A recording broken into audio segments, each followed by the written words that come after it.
الرحمن الرحیم ان الذین آمنوا وعملوا الصالحات اولئک هم خیر البریہ صدق اللہ العظیم وصدق رسولہ النبی الکریم ان اللہ وملائکتہ یصلون علی النبی یا ایہا الذین آمنوا صلوا علیہ وسلموا تسلیما الصلاۃ والسلام علیک یا سیدی یا نبی اللہ وعلی آلک واصحابک یا حبیب اللہ۔ حمد و صلوات کے بعد آج یکم محرم ہے، اسلامی سال کا پہلا دن ہے۔ اسلامی سال محرم سے شروع ہوتا ہے اور ذی الحج پہ ختم ہوتا ہے۔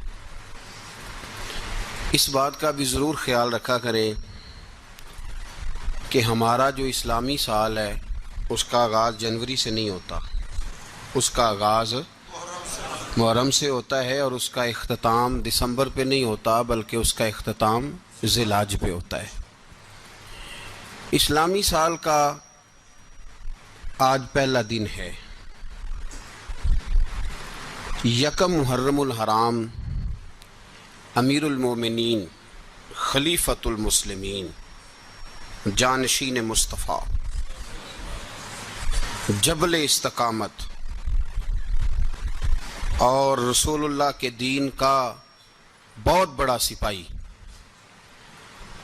حضرت عمر فاروق رضی اللہ تعالی عنہ، جناب عمر کا نام صرف کام نہیں، حضرت عمر کا نام انقلاب برپا کر دیتا ہے۔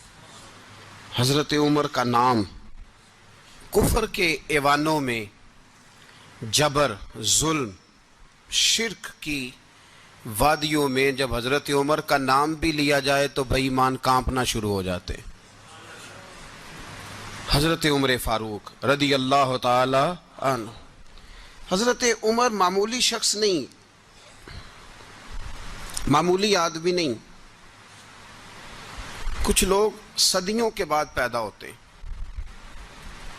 اور کچھ لوگ ایسے ہوتے ہیں جو ایک ہی بار پیدا ہوتے ہیں، ان جیسا دوسرا پیدا ہوتا ہی نہیں، دوسرا ان طرح کا پیدا ہوتا ہی۔ حضرت عمر رضی اللہ تعالی عنہ جیسی شخصیات پیدا ہی نہیں ہوتی دوبارہ۔ سارے صحابہ در رسالت مآب پہ خود آئے۔ یہ وہ عظیم شخص ہے جسے اللہ کے محبوب نے اللہ سے مانگ کے لیا ہے، کہا اے اللہ یہ مجھے دے دے، اللہ سے مانگ کے لیا ہے۔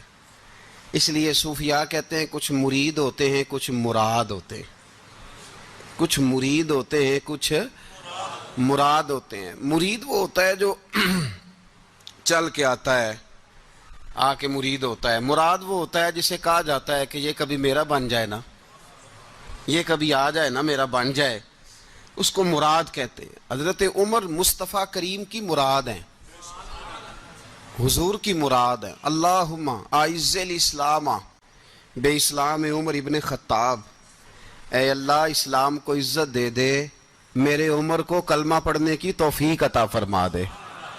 اور کیسے دعا مانگی؟ او یار حضرت عمر کی تو اس فضیلت کا کوئی جواب نہیں دے سکتا، میرے رسول پاک علیہ السلام سب کے لیے ہی دعا مانگتے ہیں نا، حضور کی دعا عام ہے، لیکن مصطفیٰ کریم نے کعبے کا غلاف تھام لیا اور غلاف کعبہ کو حضور نے سینے سے لپٹایا اور سینے سے چمٹا کے کہا اے اللہ میں نے تو کبھی سوال ہی زیادہ نہیں کیے، میں کرنے آیا ہوں، مجھے عمر دے دے، عمر دے دے۔ حضور نے مانگ کے لیا۔ اور پھر جب جس کو حضور مانگے اللہ سے کہ حضرت عمر رضی اللہ تعالیٰ عنہ کا آج یوم شہادت ہے، میرا تو دل کرتا تھا کہ فجر سے باتیں شروع ہوں اور سارا دن ہی عمر کی باتیں ہوتی رہیں، سارا دن جناب عمر کی باتیں، سارا دن، اس لیے کہ ذکر جناب عمر کا ہوگا پر راضی اللہ کے رسول ہوں گے صلی اللہ، تو جاگ کے بیٹھیں، خوش ہو کے بیٹھیں۔ ہمارے ہاں منایا ہی نہیں جاتا، بابے اللہ کی تا ساؤن بھادروں اسو کتا تے منڈے جنوری فروری، تو اسلامی سال بھی گیا اور وہ تاریخیں بھی ساری گئیں۔ یکم محرم امت مسلمہ کے لیے بہت بڑا دن ہے، بہت بڑا دن. یہ شہادت ہے حضرت عمر فاروق کی رضی اللہ تعالی عنہ. یہاں چھوٹی چھوٹی باتوں پہ گورنمنٹ چھٹی کرتی پھرتی ہے، چھوٹی چھوٹی باتوں. الیکشن ہو گیا تو چھٹی، فلاں جگہ پہ تھوڑا سا کسی نے خبر دے دی کہ کوئی پریشانی ہے تو چھٹی، فلاں جگہ یہ ہو گیا تو چھٹی. یہاں تک کہ فلاں وزیر صاحب فلاں علاقے میں آئیں گے تو سارے علاقے کو چھٹی. اور اب تو اس سے بڑا حال ہونے لگا ہے، اگر جن لوگوں کی سندھ میں حکومت ہے ان کے لیڈر کا دن آیا تو اس دن چھٹی، اور جن کی پنجاب میں حکومت ہے ان کا دن آیا تو چھٹی. ہمارا مطالبہ ہے حکومت پاکستان سے، اگر سر اٹھا کے جینا چاہتے ہو تو یکم محرم کو چھٹی کیا کرو. اگر سر اٹھا کے جینا چاہتے ہو تو یکم محرم کو چھٹی کرو جناب عمر کے دن. اور ملت کے جوانوں کو بتاؤ کہ اگر عزت کی زندگی جینا چاہتے ہو تو اس طرح جیو جس طرح فاروق اعظم جی کے گئے ہیں. عزت اور وقار کی زندگی. جمہوریت حضرت عمر سے سیکھنی پڑے گی، حکومت کرنے کے طریقے حضرت عمر سے. رعایا کو سیکھنا پڑے گا کہ امیر کس طرح بنایا جاتا ہے اور امیر کس طرح کے ہوتے ہیں. یہاں لوگ ہمیں یورپ کی مثالیں دیتے ہیں، لوگ یہاں ہمیں آ کر کے امریکہ کی مثالیں، انہیں کیا پتا حکومت کیا ہوتی ہے. وہ کہتے ہیں جی وہ سائیکل پہ جاتا ہے ان کا حکمران. میں نے کہا وہ سائیکل پہ جاتا ہے؟ میرے عمر فاروق مدینے سے مکے گئے تھے تو پیدل ہی حج کرنے چلے گئے، پیدل ہی. اور جناب عمر فاروق رضی اللہ تعالیٰ عنہ عید کی نماز پڑھانے گئے. عید کی نماز عمر خطبہ عید دینے گئے. اور اس زمانے میں کون سا غریب ہے جو ننگے پاؤں جاتا ہو؟ کون سا غریب ہے جو مسجد ننگے پاؤں جاتا ہو؟ لوگوں نے تو 3 قسم کی چپلیں رکھی ہوئی ہیں. ایک مسجد جانے کی علیحدہ ہے، گھر پہننے کی علیحدہ ہے، شادی بیاہ پہ جانے کی چپل علیحدہ ہے. حضرت عمر فاروق رضی اللہ تعالیٰ عنہ نکلے عید کا خطبہ دینے کے لیے تو بیوی سے کہنے لگے جوتا. اس نے کہا صاحب اتنی دفعہ ٹوٹا ہے اب گانٹھا نہیں جا سکتا، اتنی دفعہ ٹوٹا ہے کہ اب دوبارہ پیمند نہیں لگ سکتے. تو حضرت عمر کہنے لگے چل کوئی حرج نہیں، بغیر جوتے کے ننگے پیر ہی چلتے ہیں، کوئی حرج نہیں. تو کہنے لگے لوگ کیا کہیں گے؟ فرمایا چپ کر. لوگ جس دن عمر نے یہ دیکھ لیا نا لوگ اس کے بارے میں کیا کہتے ہیں، اس دن عمر نہیں رہے گا. تو کہا پھر آپ کا نظریہ کیا ہے؟ فرمایا میرا نظریہ یہ ہے کہ رب رسول میرے بارے میں کیا کہتے ہیں. لوگوں کا کیا ہے؟ لوگ کل کسی کے بارے میں کچھ کہتے ہیں اور پرسوں کچھ کہتے ہیں. میرا نظریہ یہ ہے کہ رب رسول میرے بارے میں ننگے پیر عمر جا رہے ہیں. کون جی؟ میں بڑا ماڑا. اچھا جناب کیا غربت ہے؟ 10 قسم کے جوڑے لٹکے ہوئے ہیں کمرے میں اور پہننے کی فرصت نہیں. سویرے کیا پہننا ہے، شام کیا پہننا ہے، 15 سوٹ کٹھے استری ہو کے لانڈری والا بھیج رہا ہے. اور تو غریب ہے، تو بہت بڑا غریب ہے. اس لیے کہ غربت پیسوں کی وجہ سے نہیں ہوتی، غربت تو دل کی ہوتی ہے. تو واقعی بڑا غریب ہے اور تو غریب ہی رہے گا. امیر تو عمر فاروق تھے جو ننگے پاؤں چلے گئے عید کی نماز پڑھانے. تو رستے میں جو ملا کہنے لگا عمر جوتا تو پہن لو. فرمایا تمہیں عمر کا جوتا نہ پہننے کا نقص تو نظر آیا ہے، کوئی حرج نہیں. اگر عمر کو کبھی بتانا ہوا تو وہ والا نقص بتانا جو عمر کی سیرت میں پیدا ہو، کردار میں پیدا ہو، وہ والا نقص بتانا. یہ چھوڑو جوتے آتے جاتے رہتے. ننگے پاؤں گئے، پاؤں دھوئے، نماز پڑھائی، لوٹ آئے. او بھائی یہاں تو ہمارا بناؤ سنگار اترنا، جتنی توجہ کپڑوں کی طرف ہے اتنی توجہ کبھی ہماری علم کی طرف ہوتی نا، جتنا ذوق شوق ہمارا بناؤ سنگار کی جانب ہے، اتنا بناؤ سنگار کبھی ہمارا اخلاقیات کی جانب ہوتا تو معاملات بڑی حد تک سنورے ہوئے ہوتے. حضرت سیدنا فاروق اعظم رضی اللہ تعالی اپنی زندگی کو ترتیب دیا. ایک دن بھی خلافت نہیں مانگی اللہ سے. حضرت عوف بن مالک اشجعی ایک صحابی ہیں. حضرت عوف بن مالک رضی اللہ تعالیٰ عنہ فرماتے ہیں کہ جناب ابو بکر صدیق کا زمانہ تھا تو میں نے خواب دیکھا. میں نے خواب میں جناب عمر کو دیکھا اور میں نے دیکھا کہ کوئی کہنے والا کہہ رہا ہے کہ عمر وہ ہے کہ اللہ کے رستے میں کوئی اسے جتنا مرضی برا بھلا کہے یہ پرواہ نہیں کرتا. کس کے رستے میں؟ بولے سارے. اس کا مطلب ہے اللہ کے رستے میں لوگ برا بھلا بھی. قرآن مجید نے کہا وَلَا يَخَافُونَ لَوْمَةَ لَائِمٍ. کچھ لوگ ایسے ہیں جو برا بھلا کہنے والوں کی پرواہ تو وہ پرواہ نہیں کرتے. آپ یقین کریں اگر پرواہ شروع ہو جائے نا تو دین کا کام ختم ہو جائے. نہ کوئی تقریر کرے، نہ کوئی تدریس کرے، نہ کوئی پیری مریدی کرے، ختم ہو جائے اگر باتوں کی پرواہ ہو. لیکن وہ پرواہ، حضرت عوف بن مالک اشجعی کہتے ہیں میں نے خواب میں دیکھا کہ عمر وہ ہے جو کسی کی پرواہ، اور دوسری بات میں نے یہ دیکھی کہ عمر خلیفہ بنے گا، اور تیسری بات میں نے خواب میں یہ دیکھی کہ عمر شہید بھی کیا جائے گا، عمر شہید بھی ہوگا. یہ میں نے 3 باتیں خواب میں دیکھی. فرماتے ہیں میں نے آ کے خواب حضرت ابو بکر صدیق کو سنائی، وہ خلیفہ تھے. وہ کہنے لگے ٹھہر جا، میں عمر کو بلاتا ہوں، اس کے سامنے دوبارہ سنانا. اس کے سامنے، فرماتے ہیں میں نے بلایا حضرت عمر فاروق کو، آ کے بیٹھے. خواب شروع ہوا. کہا ایک بات تو میں نے یہ دیکھی کہ آپ ملامت کرنے والے کی پرواہ نہیں کرتے، دوسرا آپ خلیفہ بنے گے. جناب عمر کہنے لگے چپ کر، ابو بکر کے سامنے ہی کہہ رہا ہے، چپ کر، خلیفہ کے سامنے ہی کہہ رہا ہے. تو حضرت ابو بکر صدیق کہنے لگے عمر اسے کہنے دو، مجھے لگتا ہے رب کی رضا یہی ہے کہ میرے بعد اگر مصطفیٰ کا منبر ملے تو عمر کو ملے، اسے کہنے دو، کہنے دو. یار یہاں تو لوگ ڈینگے مارتے ہیں، یہاں تو لوگ دعوے کرتے ہیں میرے سامنے فلانے کو بھی بٹھاؤ، فلانے کو بھی بٹھاؤ، اس کو کیا پتا، اس کو کیا پتا. یہ تو بڑکے مارنے کا دور ہے. حضرت عمر رضی اللہ تعالیٰ عنہ کو تیسری بات کہی. حضرت عوف بن مالک نے کہا آپ شہید کیے جائیں گے، میں نے خواب دیکھی ہے. نیک لوگوں کے خواب بڑی حد تک سچے ہوتے ہیں.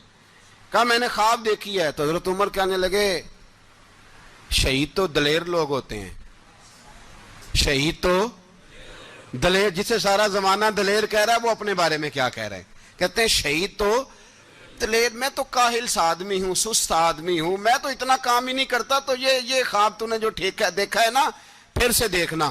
تو ابو بکر صدیق فرمانے لگے عاجزی نہ کر، انکساری نہ کر، تو جو کہہ رہا ہے ٹھیک کہہ رہا ہے، لیکن مجھے سن کے شکر بھی ہوا ہے اور افسوس بھی ہوا ہے. افسوس اس بات کا کہ تیرے جیسا بطل عظیم چلا جائے گا، اور شکر اس بات کا کہ رب تجھے زندگی بھی اعزاز والی دے گا، اور شہادت کی موت دے کے اللہ تجھے موت بھی عزت والی عطا فرمائے گا. اللہ موت بھی تجھے عزت والی دے گا، تجھے کاہلوں جیسی موت اللہ.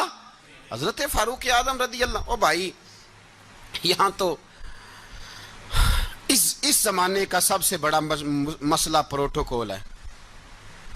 لوگوں کو پتہ ہوتا ہے کامل پیر ہے، کامل مرشد ہے، لوگ نہیں جاتے. میں کسی کا مرید ہو جاؤں، میرا پروٹوکول کدھر گیا؟ پتہ ہوتا ہے یہ کامل استاد ہے، میں اس کے پاس بیٹھوں گا تو میری تربیت کرے گا، لیکن لوگ شاگرد نہیں بنتے. میں کدھر گئی؟ یہ جو پروٹوکول کی مصیبت ہے نا، اس نے بڑے بڑے لوگ زیرو کر دیے، بڑے بڑے لوگ. اور یہ مت سمجھے کہ آپ کا وزیر اعظم پروٹوکول لیتا ہے یا آپ کا صدر پروٹوکول، وزراء، ایسی کوئی بات نہیں. ہم چھوٹے طبقے سے لے کر بڑے سارے پروٹوکول کے قائل ہیں. ہمارا تو داماد بھی کہتا ہے کہ مجھے پوچھا نہیں میں تمہارے گھر کیوں آؤں. ہمارا تو بھائی ہر شخص اعلان کرتا ہے پروٹوکول کا، فلانے نے عزت نہیں دی تو واپس آ جاؤ، فلانے نے سلوٹ نہیں کیا تو واپس آ جاؤ. لوگ جہاں سلوٹ کرنا چاہیے وہاں بھی سلوٹ کرانے کے قائل ہیں. پر حضرت عمر رضی اللہ تعالی، حضرت عمر کی سادگی اور پھر جناب عمر کی عاجزی، جب انسان اپنے اوپر سوار کر لیتا ہے نا، سوار کر لیتا ہے، میں بدکار پرانا خادم، کسے در ملی نٹ ہوئی، تے واصف یار نے نظر جو کیتی تے واصف ہی ہو. میں اکثر سوچتا ہوں حضور نے جہاں بھی کہا نا، فرمایا میرے بعد نبی ہوتے تو خطاب کے بیٹے عمر ہوتے. حضور نے فرمایا عمر جس رستے سے جاتا ہے شیطان وہ رستہ بدل جاتا ہے. نبی پاک صلی اللہ علیہ وسلم نے فرمایا میرا عمر وہ ہے کہ اس کی زبان پر حق جاری ہے. حضور علیہ السلام نے فرمایا 950 سال حضرت جبریل میرے عمر کی شان بیان کریں تو ان کی عظمت ختم نہیں ہوتی. 950 سال جبریل عظمت بیان کرے تو ختم نہیں ہوتی. یہ بات ہے حضرت عمر کی. اور فرمایا عمر ابو بکر کی نیکیوں میں سے ایک نیکی ہے. یہ شان ہے اب عمر فاروق رضی اللہ تعالیٰ عنہ کی. حضور نے فرمایا میرے بعد نبی ہوتے تو عمر ہوتے. جس گلی سے عمر آئے شیطان رستہ بدل جائے. میرے عمر فاروق کی شان 950 سال بیان ہو تو ختم نہ ہو. عمر کی زبان پر اللہ حق بیان کرتا ہے، جو عمر کہتا ہے وہی رب کر دیتا ہے. حضور ساری زندگی فضیلتیں بیان کرتے رہے، عمر جواب میں کیا کہتے ہیں؟ کوئی بتائے نا کہ یہ والی حدیثیں کبھی عمر نے بھی روایت کی ہوں کہ حضور نے میرے بارے میں یہ کہا ہے؟ یہ روایتیں وہ روایت نہیں کرتے. ان سے جب لوگ کہتے عمر تیری بڑی بات ہے تو عمر رو پڑتے، کہتے میں تو اونٹ چرانے والے باپ کا بیٹا ہوں، میں تو اونٹ چرانے والے باپ کا بیٹا. اونٹ چرا، اس سے آگے عمر گئے ہی نہیں ساری زندگی، اس سے آگے لفظ ہی نہیں ادا کی. اور میں تو بھائی اونٹ چرانے والا، میرا باپ تو اونٹ چرایا کرتا تھا، 10 اونٹ تھے، میری ڈیوٹی ہوتی تھی، سنبھالے نہیں جاتے تھے، ابا ڈنڈوں سے مارتا تھا. ساری زندگی عمر حج کرنے گئے، ایک خشک تنا کھجور کا عمر فاروق رضی اللہ تعالیٰ عنہ نے اس کو اپنے کلاوے میں لیا، رونے لگے. لوگوں نے کہا عمر کیا ہوا؟ فرمانے لگے یہاں میں اونٹ چرایا کرتا تھا، یہاں میں اونٹ چراتا تھا، 10 اونٹ سنبھالے نہیں جاتے تھے. دیکھو رسول اللہ کی شان، آج ساری امت چلانے کا طریقہ عطا فرما دیا ہے. ساری نظریے سے پیار. یار پیسہ کس کو برا لگتا ہے؟ آپ جس آدمی کی 50 کروڑ کی پراپرٹی ہے اس کو پوچھیں سب سے غریب، آپ کو وہی نظر آئے گا. وہ کہے گا میں ٹائٹ ہوں. حالات بڑے، میں کئی باری پوچھے انہوں نے، میں کہتا ترجمہ بھی 10 چھڑوں کی ہمیں تو سمجھ نہیں آتی. اور ٹائٹ حالات کون سے ہوتے ہیں جی؟ جس آدمی کا کروڑوں میں کاروبار ہے نا، اس کو آپ چھیڑے وہ رونے لگ جائے گا، رونے.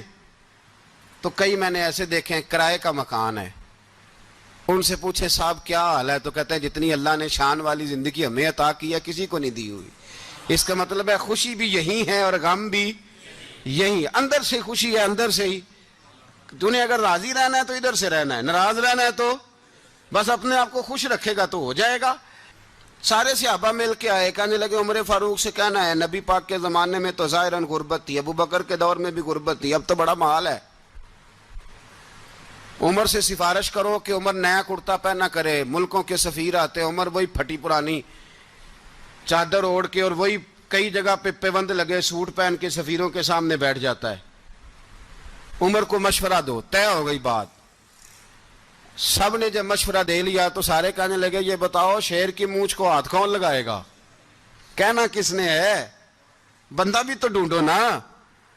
نے کہا جناب میرا یہ خیال ہے کہ مولا علی شیر خدا کہیں گے، کیونکہ جس شخص کی عمر کو سب سے زیادہ حیا کرتے دیکھا وہ شیر خدا مولا علی ہے رضی اللہ تعالی. علی کہیں گے اس لیے کہ جناب علی تو کئی دفعہ جب گفتگو کرتے تھے تو حضرت عمر چپ کر جاتے تھے اور فرماتے تھے علی نہ ہوتا تو میں ہلاک ہو جاتا. تو کہا علی سے کہو. جناب علی شیر خدا کو بلایا.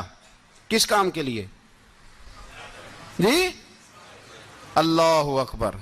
یہ ذرا آپ نے اس دور پہ اس بات کو ذرا کہا جناب ان سے کہیں کہ زیادہ نہیں، ایک کرتا نیا پہن لے. سفیر آتے ہیں، وزیر آتے ہیں تو ایک کرتا نیا پہن لے. حضرت علی کو بلایا. آپ فرمانے لگے کوئی اور بات ہوتی تو میں کہہ دیتا، یہ والی میں نہیں کہہ سکتا. کوئی اور ہوتی تو میں عمر کو کئی دفعہ کہہ دیتا ہوں، جلال میں بھی تو سن، یہ والی میں نہیں کہہ سکتا. میں تمہیں ایک مشورہ دیتا ہوں. کہا وہ کیا؟ کہنے لگے سید عائشہ صدیقہ سے کہو، وہ مومنوں کی ماں ہیں، عمر ٹالے گا نہیں.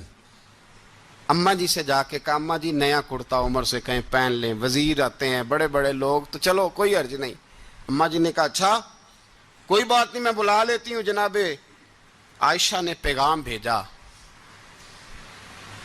جب خادم نے کہا نا مصطفیٰ کے گھر سے پیغام آیا ہے، تو 20 لوگ بیٹھے تھے. عمر کانپتے ہوئے اٹھے، کانپتے دوڑے. حضرت عائشہ پردے میں تھی تو فرماتی ہیں عمر اتحیات کی حالت میں بیٹھ گئے. کہا اماں جی دیر تو نہیں ہو گئی مجھے آنے میں؟ کہا نہیں ٹائم پہ آ گئے ہو. کس لیے بلایا تھا؟ کہا عمر دیکھو غربت کے معاملات اور ہوتے ہیں، جب اللہ آسانی دے تو کوئی چیز استعمال کرنا حرام نہیں ہوتی، اگر حرام ہے تو بتاؤ. کہا نہیں اماں جی حلال ہی ہے. تو فرمایا پھر اتنے سفیر آتے ہیں، مشیر آتے ہیں، اب تو مال غنیمت بڑا آتا ہے، ڈھیر لگ جاتے ہیں مسجد میں، تو چل ایک نیا کرتا تم بھی پہن لیا کرو. اور آپ نیا کرتا پہنو گے تو دھاک بیٹھے گی غیروں پر.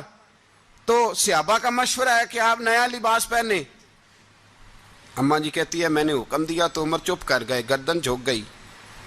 تھوڑی دیر کے بعد سیدنا عمر فاروق نے سر اٹھایا تو داڑھی پہ آنسو گر رہے تھے، رو پڑے، کہنے لگے پاک محبوب کی پاک بیوی، جیسے حکم کرتی ہو میں حاضر ہوں، پر مجھے وہ والا لباس پہنانا جو میرے مصطفیٰ نے پسند فرمایا ہے۔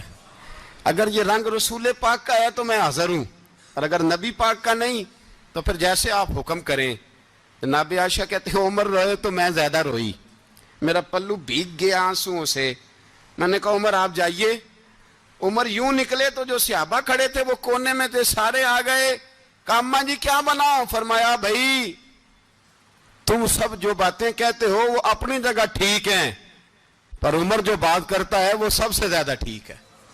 عمر جس پہلو پر بات کرتا ہے وہ، یار ایسی عاجزی، ایسا رنگ، ایسا انداز، ایسا طرز حیات، ایسی زندگی۔ اولاد کے معاملے میں لوگ بزدل ہو جاتے ہیں، بزدل، پر حضرت عمر کا بیٹا مصر گیا، وہاں سے کمائی کر کے لایا، تجارت کرنے گیا، لاکھوں کا مال۔ کون سا باپ ہے دنیا میں جس کا بیٹا باہر سے پیسے لے کے آئے تو ابا تفصیل پوچھے کہ بیٹا کہاں سے کمائے، کہاں سے لایا، کتنے ملے، کیوں آئے؟ کون سا باپ تفصیل پوچھتا ہے؟ ابا تو کہتا ہے لا صحیح، اور تعریفیں کرتا ہے میرا بیٹا بڑی کمائی کرتا ہے۔ کبھی پوچھا ہے اس سے کہ ڈیوٹی صحیح دیتا ہے کہ نہیں؟ کبھی پوچھا ہے کہ تو ایمانداری کی روزی لاتا ہے کہ حرام کی کماتا ہے؟ یہ باپ کی ذمہ داری ہے، یہ اماں کی ذمہ داری ہے۔ پھر کہتا ہے بیماری کیسے آ گئی، پریشانی کیسے آ گئی؟ تو نے کبھی سوال کیا اپنی اولاد سے؟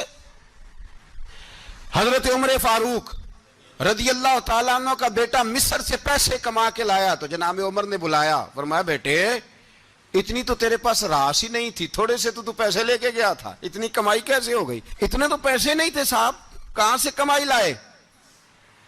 اس نے کہا ابا جی وہ جو میرے چچا ہے نا مصر کے گورنر، آپ کے دوست، انہوں نے میری مدد کی ہے۔ فرمایا جتنے لوگ گئے تھے سب کی ہے مدد اس نے؟ کہا نہیں صرف میری کی۔ فرمایا تیری کیوں کی؟ تیری کیوں کی؟ کہا حضور آپ کے دوست ہیں۔ فرمایا چپ کر، حضور انہوں نے مجھے اتنے پیسے دیے، میں نے کاروبار میں ڈالے تو نفع آیا تو میں ان کی رقم دے کے۔ فرمایا خاموش ہو جا، باقی جتنے لوگ گئے تھے سب کی مدد کی اس نے؟ کہا نہیں حضور صرف میری کی۔ فرمایا اس نے تیری مدد نہیں کی، اس نے خلیفہ کے بیٹے کی مدد کی، اس لیے کہ وہ خلیفہ کو اپنے حق میں نرم کر سکے۔ فرمایا آدھا مال تیرا ہے، آدھا مال غنیمت کا ہے، مال خزانہ کا ہے، مسلمانوں کا ہے، اس لیے کہ تو جو وہاں سے مال کما کے لایا ہے وہ اپنے باپ کے خلیفہ ہونے کی وجہ سے کما کے لایا ہے، لہذا رکھ ادھر۔ یہاں کہتے ہیں کدھر سے آیا، کیسے آیا، کون سا حساب دیں، کیا کریں؟ او بھائی حضرت عمر رضی اللہ تعالیٰ عنہ کا اپنی اولاد کے بارے میں یہ رنگ ہے۔ ایک جنگ سے نا خوشبو آئی، خوشبو بڑی مہنگی ہوتی تھی، عرب میں خوشبو آج بھی بڑی مہنگی ہے، وہ زیادہ استعمال کرتے ہیں۔ میری باتوں کی سمجھ آ رہی ہے میرے بھائیوں؟ بڑی مہنگی خوشبو تھی۔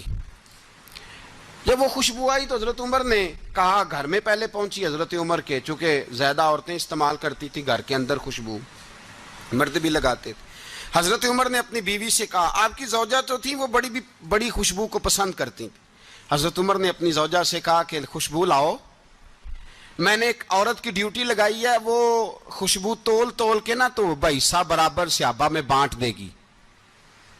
تو آپ کی زوجہ کہنے لگی کسی بی بی کی ڈیوٹی لگانے کی کیا ضرورت تھی، میں جو موجود تھی میں بانٹ دیتی ہوں تول کے بھائیسا برابر۔ آپ نے فرمایا نہیں تو رہنے دے، وہ فلانی بی بی بانٹے گی۔ کہا حضور میں نے بھی بانٹنی ہے، میرے پہ کچھ حق ہے؟ آپ نے فرمایا نہیں، تو تفصیل نہ پوچھ، تو خوشبو دے دے، کوئی اور بانٹے گی۔ خاتون خانہ تھی نا، کہنے لگی نہیں مجھے بھی آج آپ کو بتانا ہی پڑے گا کہ کوئی جو بانٹ سکتی ہے تو میں کیوں نہیں بانٹ سکتی؟ زوجہ کہتی عمر نے بات کی تو میری چیخیں نکل گئیں۔ حضرت عمر فرمانے لگے جب تو خوشبو بانٹے گی نا تیرے ہاتھوں کو بھی لگے گی، تیرے دوپٹوں کو بھی لگ جائے گی۔ اگر رب کریم نے مجھ سے سوال پوچھا کہ عمر خوشبو تو مسلمانوں کی تھی، تیری بیوی کے دوپٹے کو کیوں لگ گئی، تو میں اللہ کے حضور کیا جواب دوں گا؟ اگر اللہ نے یہ سوال کیا کہ تیری بیوی نے کیوں لگائی، وہ تو حصہ تھا مسلمانوں کا، تو نے تیری بیوی نے کیوں لگائی؟ تو فرمایا میں نہیں چاہتا کہ اللہ کے حضور مجھے اور تجھے باز پرس ہو، لہذا کسی اور کو بانٹنے دے۔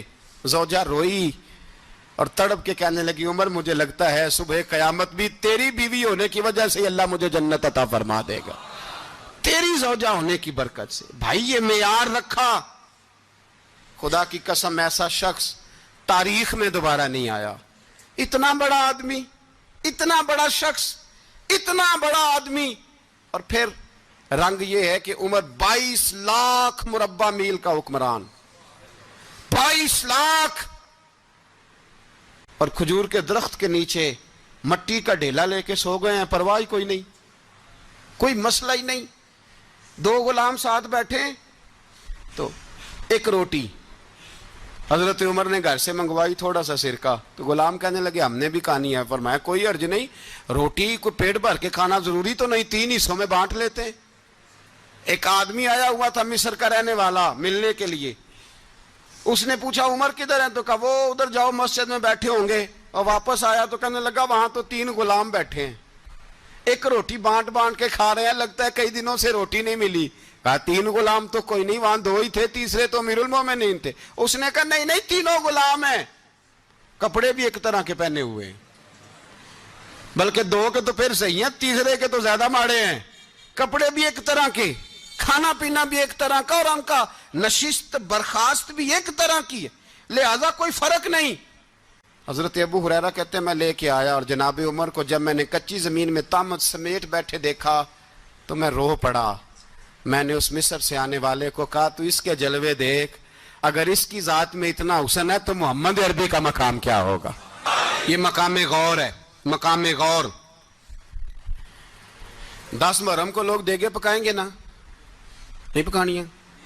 کوئی بول دے نہیں، ہاں نہ نہیں کر دے، پروگرام بدلیا تو نہیں دی عید کی کہ وہی کام شروع ہویا ہے لات ٹائٹ ہونے والا۔ کیوں جی پکنی ہے نا دیکھیں 10 محرم کو انشاءاللہ تعالی، ہم بھی پکائیں گے انشاءاللہ، یہاں بھی پروگرام ہوگا۔ تو 10 محرم کو جو دیگ پکنی ہے تو ایسا نہیں ہو سکتا کہ 1 محرم کو حضرت عمر کے نام کی بھی کوئی پک جائے۔ اگر امام حسن حسین کے نام کی دیگیں پکیں تو جو امام حسن حسین کے سے پیار کرنے والے ہیں، جو امام حسن حسین سے، ہم لوگوں نے بھی عجیب رٹا اپنایا ہے نا، ہم لوگ بات کا ایک پہلو دیکھتے ہیں دوسرا نہیں دیکھتے۔ حضرت امام حسن اور حسین کو بھی نبی پاک نے شہید کہا، اور جناب عمر کو بھی رسول اللہ نے خود شہید فرمایا، فرمایا شہید ہے، خود فرمایا اپنی زبان سے کہ یہ شہید ہے، خود میرا عمر شہید ہے۔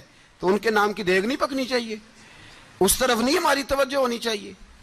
اور اہل بیت نبو، یہ بات میں پہلے بھی کرتا ہوں آج پھر کرنا ضروری سمجھتا ہوں، اہل بیت کا پیار سن لو کان کھول کے، اہل بیت کا پیار اگر ہمیں کسی نے سکھایا ہے تو سیدنا عمر فاروق نے سکھایا ہے۔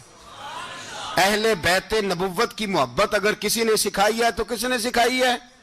بول کے بتائیے، حضرت عمر نے۔ اہل بیت کا پیار ہمیں حضرت عمر نے بول کر کے سکھایا ہے۔ بھائی یاد رکھیں، کسی کی طاقت نہیں تھی دم مارنے کی حضرت عمر کے سامنے، طاقت ہی نہیں تھی، کیسر و کسرا کانپ جاتے تھے، جرأت ہی نہیں کرتے تھے حضرت۔ اور ہمارے تو تعلقات بڑے ہیں نا غیروں سے۔ حضرت ابو موسیٰ اشعری رضی اللہ تعالیٰ عنہ فرماتے ہیں میرا منشی سائی تھا،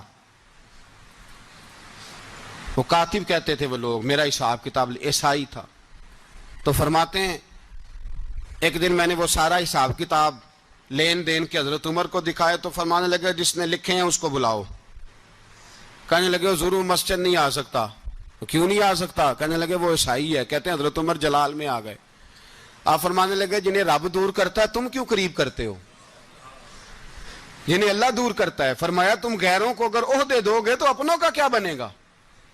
اگر تم غیروں کو عہدے دو گے تو اپنوں کا، یہ سوچ ہے جو آج برما کے مسلمانوں کے لیے بھی ضروری ہے۔ کہا اگر تم غیروں کو عہدے دو گے تو اپنوں کا۔ ہم نے غیروں کو عہدے دیے تو دیکھا نا اپنے کس طرح کاٹے جا رہے ہیں۔ غیروں کو جو عہدے دے دیے جرانے سارے غیروں سے، روز دعویٰ ہوتا ہے چین ہمارا سجن ہے، چین ہمارا دوست ہے۔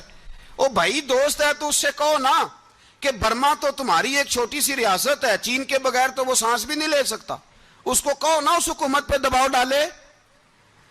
لیکن ہم لوگوں نے غیروں کو عہدے دیے تو اپنے پس گئے۔ حضرت عمر کہتے تھے ذمی کا ہم ادب کریں گے، ذمی کافر کا ہم، ایسا کافر جو مسلمان ریاست کو قبول کرے، بدامنی نہ پھیلائے۔ ایک آدمی کو آپ نے دیکھا آنکھوں سے نابینا ہے اور بھیک مانگ رہا ہے. تو حضرت عمر کو نظر آ گیا. فرمایا کون ہو؟ اس نے کہا میں یہودی ہوں.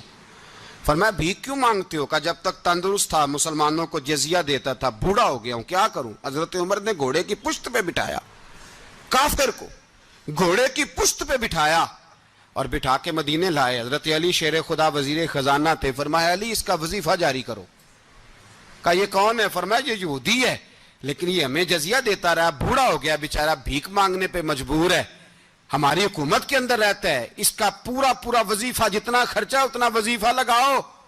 حضرت علی کہتے ہیں میں وظیفہ لگا رہا تھا اور وہ میرے نبی کا کلمہ پڑھ رہا تھا, وہ رسول اللہ کا کلمہ پڑھ رہا تھا. یہ مزاج, یہ نہیں کہ کافر. حضرت عمر نے گورنروں کو خط لکھے تھے کہ زبردستی کسی کو مسلمان نہیں کرنا, جہاں ان کی عبادت گاہیں بنی ہو گرانی نہیں, کوئی مندر کوئی گرجا ضائع نہیں کرنا. اسلام سب کو جینے کا موقع دیتا ہے, پر بے ایمانو ظالموں بدذاتوں تمہیں یہ کہتا ہے کہ ہم تمہیں جینے کا موقع دیتے, تم بھی مسلمانوں کو جینے کا موقع دو. یہ جہاں بستے ہیں جہاں رہتے ہیں انہیں وہاں جینے کا موقع دو, انہیں بھی اللہ اکبر کہنے کا موقع دو, انہیں بھی قرآن پڑھنے کا موقع دو, انہیں بھی رسول اللہ پر درود پڑھنے کا موقع دو. ہمارے ملک میں عیسائی اپنی مرضی سے کھلے عام تبلیغ کرتے ہیں, یہاں تو چینل چلائے ہیں عیسائیوں نے. کسی مذہبی جماعت نے کبھی جلوس نکالا ہے کہ عیسائیوں کا چینل بند کرو؟ بولے نکلا ہے کہ نہیں نکلا؟ کتنے ظلم کی بات ہے. ہم جب غیر کو اتنا تحفظ دیتے ہیں, اتنا تحفظ دیتے ہیں, ہم نے دیکھا ہے مجھے 20 لوگوں نے عید پہ ٹیلی فون کیے کہ عیسائیوں کو قربانی کا گوشت دے لیں, مجبور ہیں جی, دروازے پہ آ گئے ہیں, ہمارے کام کاج کرتے ہیں. 20 لوگ, عام آدمی کے دل میں ان کا اتنا جذبہ ہے, وہ مسائل کا بیان کرنا ایک علیحدہ بات, لیکن ہمارے دل کافر کے حق میں بھی نرم ہو جاتے ہیں. تم کس قدر زیادہ بے ایمان ہو اور کفر کس قدر زیادہ ذلیل ہو گیا ہے کہ مسلمان کے حق میں نرم ہوتا ہی نہیں. اور اس سے بڑے ذلیل وہ ہیں جو ان ذلیلوں کے سپورٹر ہیں, وہ کسی عرب ملک کے حکمران ہو یا کسی اور جگہ کے, وہ بڑے ذلیل ہیں جو ان ذلیلوں کے سپورٹر ہیں, جو برما کی بچیوں کے قتل پر اپنی حکومتیں چمکا رہے ہیں. انہیں شرم نہیں آتی, اس قدر مسلمان تڑپا ہے لیکن ان بے غیرتوں کو ذرا ہوش نہیں آئی. اور یہ ان کے کماش, ان کے دلال جو ہر جگہ ان کی سپورٹ کر کے اپنی حکومتیں قائم کرتے ہیں, بے ایمانوں کو پتہ نہیں کہ کب ان پر اللہ کا عذاب اترے گا اور کس طرح ان کے پرخشے اڑیں گے. تمہیں اپنی ذلت اور رسوائی نظر نہیں آ رہی کہ زمین کس طرح تمہارے لیے تنگ ہو گئی ہے؟ اس سے زیادہ اور تمہاری رسوائی کیا ہوگی؟ ڈرو اللہ سے. اور یہ تو دنیا کا عذاب ہے. ان بطش ربک لشدید, میرا رب کہتا ہے قیامت تو قائم ہونے دے. جتنا سخت تیرے رب کی پکڑ ہے اتنی کسی دوسرے کی ہو سکتی ہے, یاد رکھیں. اور تھوڑا احتیاط کریں ہم سب لوگ بھی, جو ہم لوگ آدھی زبان بول کے بھی ان کی سپورٹ کرتے ہیں. اب شرم آنی چاہیے ہمیں ان حکومتوں کی سپورٹ کرتے جو مسلمانوں کی لاشوں کے اوپر حکومتیں قائم کرتے ہیں, شرم آنی چاہیے. بہرحال بات دور نکل جائے گی اور میں اپنے مضمون پہ رہتا ہوں. اہل بیت کا پیار اگر سکھایا ہے تو جناب عمر نے سکھایا ہے رضی اللہ تعالی عنہ. امام حسن ملنے, آپ یقین کریں میں جب اس واقعہ کو پڑھتا ہوں تو میرا دل جھوم جاتا ہے. میں کہتا ہوں یار ڈاڈا ہونا اپنی جگہ پہ, عشق ہونا اپنی جگہ پہ, انسان کا باوقار ہونا اپنی جگہ. جہاں کھڑے ہونا تھا وہاں یہ کھڑے ہوتے تھے اور جہاں جھکنا تھا وہاں یہ. ان لوگوں میں اقبال نے کہا تھا تیری نگاہ ناز سے دونوں مراد پا گئے, عقل غیاب و جستجو عشق حضور و اضطراب. جہاں اگر آیا ہے سامنے کیسر و کسرا تو عمر جیسا دلیر کوئی نہیں, اگر سامنے آیا ایران کا بادشاہ تو عمر جیسا تگڑا کوئی نہیں, اگر آیا ہے سامنے غسان کا بادشاہ تو عمر جیسا عادل کوئی نہیں. لیکن اگر علی کا بیٹا آیا ہے, اگر فاطمہ کے لال پارے آئے ہیں تو پھر فاروق اعظم سے جیسا محب کوئی نہیں, پھر ان سے جیسا پیار کرنے والا کوئی نہیں. اندر بیٹھے ہیں جناب عمر, اندر تنہائی میں کچھ وزیروں سے گفتگو ہو رہی ہے, میٹنگیں جاری ہیں. آپ کے بیٹے ملنے آئے جناب عبداللہ ابن عمر, ابا جی ملنے آئے. بات ٹھہرو, بات کر رہا ہوں, کوئی نہ اندر آئے. صاحب زیادہ باہر کھڑا ہے. تھوڑی دیر گزری تو امام حسن بھی آ گئے. کون آئے؟ آپ کو جو ملے گا امام صاحب کا نام لینے سے, وہ سردار ہیں جنتیوں. کون آئے؟ سارے بولیے امام حسن. تیری نسل پاک میں ہے بچہ بچہ نور کا, تو ہے نے نور تیرا سب گھرانا. امام حسن آئے تو حضرت عبداللہ ابن عمر کو دروازے پہ کھڑے دیکھا. کہا امیر المومنین کہاں ہیں؟ کہنے لگے حضرت عمر کے بیٹے. کہنے لگے وہ اندر بیٹھے, کچھ میٹنگ ہو رہی ہے, اور انہوں نے کہا ہے کوئی اندر نہ آئے, لیکن آپ جانا چاہیں تو چلے جائیں. آپ جانا چاہیں تو, تیری نسل پاک میں ہے بچہ بچہ نور, آپ جانا چاہیں تو چلے جائیں. تو انہوں نے کہا جب آپ باہر کھڑے ہیں تو مجھے کوئی اتنا ضروری کام نہیں, اور ابھی زور کی نماز تھوڑی دیر میں ہوگی, میں مسجد میں مل لوں گا امیر المومنین سے. یہ بات کہہ کے امام حسن چلے گئے. یار اتنی بڑی بات نہیں تھی, اتنی بڑی بات نہیں تھی. وہ میرے استادوں کا بیٹا بھی آئے تو کہا ٹھیک ہے جی وہ سوئے ہوئے ہیں, تو کوئی غرض نہیں یار میں ٹھہر کے آ جاؤں گا. کوئی بڑی بات نہیں تھی, دیکھا جائے تو بڑی بات نہیں تھی, پر بات بہت بڑی تھی اس لیے کہ یہ خالی حسن نہیں, یہ حسن ابن علی ہے, یہ حضرت فاطمہ کے لخت جگر. حضرت عمر باہر نکلے, عبداللہ ابن عمر سے پوچھا کوئی آیا تو نہیں؟ تو کہا حضور امام حسن آئے تھے. تو کہا پھر شہزادے کو اندر کیوں نہیں بھیجا؟ کہا میں نے کہا تھا. وہ کہنے لگے اگر امیر المومنین مصروف ہیں تو میں ظہر میں مل لوں گا. حضرت عمر رونے لگے, فرمایا بیٹے تو نے اچھا نہیں کیا. پھر مسجد نہیں گئے, سیدھے امام حسن کے دروازے دستک دی. امام حسن باہر آئے, کہا شہزادے آئے تھے تو ملے کیوں نہیں؟ تو امام حسن کہنے لگے حضور آپ کا اپنا بیٹا دروازے پہ کھڑا تھا, آپ کا اپنا بیٹا دروازے پہ کھڑا تھا, اور منع بھی کیا تھا آپ نے تو میں زور میں مل لیتا. حضرت امام حسن فرماتے جوش جذبات میں جناب عمر نے سر سے پگڑی اتار دی, جوش جذبات میں. کہنے لگے حسن میرے بیٹے کا اور آپ کا کیا مقابلہ؟ کیا اس کی ماں کا نام فاطمہ الزہرا ہے؟ کیا اس کی نانی کا نام ختیجۃ الکبریٰ ہے؟ کیا اس کے نانے کا نام محمد مصطفیٰ ہے؟ آپ کا اور اس کا کیا مقابلہ؟ پھر رو پڑے اور کہنے لگے بیٹے میں مکے کے صحراؤں میں اونٹ چرایا کرتا تھا, یہ جو میرے سر پر عزت کے بال ہیں یہ تیرے نانے کے اگائے ہوئے. میں مکے کے خبردار شہزادے خبردار. او بھائی اہل بیت نبوت کے ادب کا رنگ اگر سکھایا ہے تو سیدنا عمر نے سکھایا ہے. حضرت عمر فاروق اتھارٹی ہے, اسلام کی اتھارٹی. یکم محرم حضرت عمر کی شہادت ہے. یہودی بول اٹھا, کافر بول اٹھا. اگر 6 مہینے عمر دنیا میں اور رہتے تو دنیا میں کوئی کافر موجود نہ ہوتا. 6 مہینے. اور جب اس بطل جلیل کا جنازہ اٹھا, اللہ بخاری پڑھیے نا, اللہم ارزقنا شہادت فی سبیلک, اللہ بسترے کی موت نہ دینا, شہادت کی دینا. عمر شہید ہوئے, مسجد نبوی میں نماز پڑھاتے, اور جب جنازہ اٹھا تو مدینے کا پھر پیچھے جو دلیر بچے وہ مولا علی تھے. مولا علی, جناب عمر کا جنازہ اٹھا تو سب سے پہلی ہائے جو نکلی وہ حضرت علی کی زبان سے نکلی, اور حضرت علی کی ساری داڑھی آنسوؤں سے بھر گئی. لوگوں نے کہا کہ علی کیا ہوا؟ فرمانے لگے تم دیکھ نہیں رہے جنازہ کس کا اٹھا ہے, پلٹ کے دیکھو تو صحیح, تم پتہ نہیں یہ کون گیا ہے. کہ حضور کیا ہوا؟ آپ فرمانے لگے عمر اس طرح کے کام کر کے گیا ہے, اب ان کے رستوں پہ کون چلے گا؟ کون اس کے جگر راہ وفا میں؟ میں نقش ایسے چھوڑ آیا ہوں, میں جس منزل سے گزرا ہوں وہ اب تک یاد کرتی ہے. حضرت علی حضرت عمر کے جنازے پہ کھڑے ہو کے کہتے ہیں اللہ مجھے اس طرح کے عمل کرنے کی توفیق دے جس طرح کی عمر کر کے گیا. میرے بھائی بطل عزیز, بطل حریت حضرت عمر رضی اللہ تعالیٰ عنہ, جو اپنی زندگی انقلاب والی. عمر جب دنیا سے گئے تو 80 دینار کا قرضہ تھا, 22 لاکھ مربع میل کا حکمران. اور اپنے بیٹے سے کہنے لگے بیٹے کوشش کرنا تیرے خاندان والے مل کے میرا قرضہ اتار دے, میری قبر پہ بوجھ نہ رہے, اور اگر خاندان والے مدد نہ کریں تو میرے دوستوں سے بات کرنا, وہ مدد نہ کریں تو پھر علی سے بات کرنا. ان کا پیار آپس میں اتنا, اور تو اختلاف ثابت کر رہا. 80 دینار کا قرضہ چھوڑ کر حضرت عمر دنیا سے گئے, اور جاتی دفعہ کہہ گئے میرے بعد میرے بچوں کو حکومت کے مشورے میں بھی شامل نہ کرنا, حکومت کے مشورے میں بھی میری اولاد شامل نہ ہو. اتنا بڑا شخص اتنا بڑا رنگ دے کے. یکم محرم کو جب عمر فاروق کا وصال ہوا تو بیٹے سے کہنے لگے اماں عائشہ سے جا کے کہو میرا بھی نبی پاک کے روزے میں دفن ہونے کو دل کرتا ہے. ایک قبر کی جگہ ہے اماں جی نے اپنے لیے رکھی ہے، بخاری ہے بخاری. حضرت عائشہ کے پاس صاحبزادے گئے، کہنے لگے اماں جی عمر کو زخم لگ گیا ہے، حالت بڑی پریشانی والی ہے. وہ کہتے ہیں اگر اماں اجازت دیں.